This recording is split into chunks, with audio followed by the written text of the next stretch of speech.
BUMNisasi adalah usaha pemerintah mencari uang. Hal ini merupakan bisnis gaya pemerintahan ala-ala sosialis komunis yang umum dilakukan. Misalnya Cina, Tiongkok. Untuk jalannya BUMN yang efektif, pemerintahnya harus sedikit otoriter. Dan apakah Indonesia mau menjadi ke arah sana? Pemerintah otoriter, pemerintah pemaksa kehendak. Nah, kalau otoritarian, baru BUMN jalan dengan bagus. Secara bangunan memang terlihat cepat pakai BUMN, tapi mutu dan kesadaran servisnya sangat rendah. Yang lebih nggak pas lagi manajemennya dengan gaya kerajaan atau menang. Bukan seperti entrepreneur spiritnya. Organisasinya gemuk, pengambilan keputusannya top down, yang di bawah lambat gerak. Pesan dari bawah sulit sampai ke atas. Kuno banget deh menjalankan bisnisnya. CEO dan direksinya bekerja hanya 5 tahunan. Bagi saya hal seperti ini sulit bisa membesarkan organisasi. Nggak bisa lah menjalankan bisnis yang setiap 5 tahun berubah polisinya. Pimpinan diganti, chemistry organisasinya ikut berganti juga. Sulit, sangat sulit bergerak lincah. Yang ada hanya cari aman. Misalnya BUMN BPJS. Saya kasih contoh. Ganti pemimpin, ganti gaya. Ganti style laporan, ganti corporate action. Nggak bisa begitu bisnis itu. Dan bleeding to BPJS. Juga Garuda, juga Pertamina. Lalu pertanyaannya, shareholder BUMN diwakili siapa? Kepemilikan itu menentukan sense of belonging. Kalau jawabannya rakyat Indonesia, rakyat sebelah mana? Orang BUMN sekarang menganggap rakyat Indonesia adalah pasar. Dikuras asetnya, dikeduk tenaganya. Terus misalnya dari 116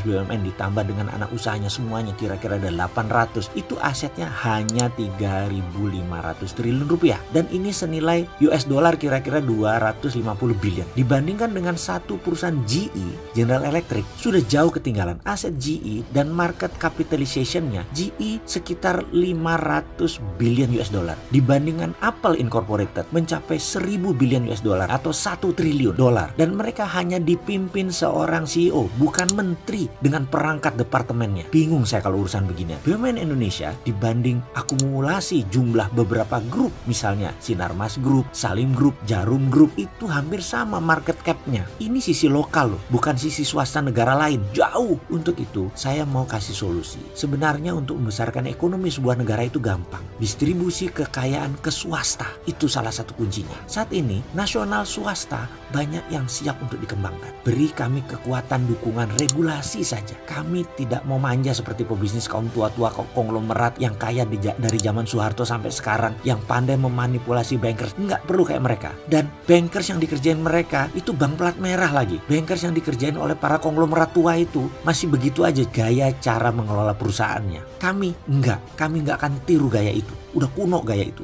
Beri kami regulasi yang memihak pada bisnis kami. Dan bukan kami saja yang beruntung. Semua stakeholder warga negara akan diuntungkan dengan strategi ini. Solusi ini tidak rasialis, tidak segmentasi. Solusi kami tidak pilih-pilih. Kebijakan apa yang saya maksud? Oke Pak Presiden, boleh saya minta waktu berdua? Yuk kita jagongan Pak. Sarungan sambil nunggu maghriban. Mau saya kasih solusi cepat. Tapi maaf, BUMN-nya gaya baru, nggak seperti sekarang. Kita ubah BUMN gaya baru. Ini strateginya. Namanya proyek swastanisasi nasional. Nah bagaimana? Mau jogongan sama saya Pak Presiden? Kayaknya enggak ya. Kasihan deh gue ini. Kayaknya ngarep banget. Mana mau beliau ketemu Sontoloyo ini. Wes lah, kalau nggak dianggap, ya udah saya ngomongin ke publik aja bagaimana. Jangan dibilang saya ini pengkritik nggak pakai solusi. Enggak loh ya.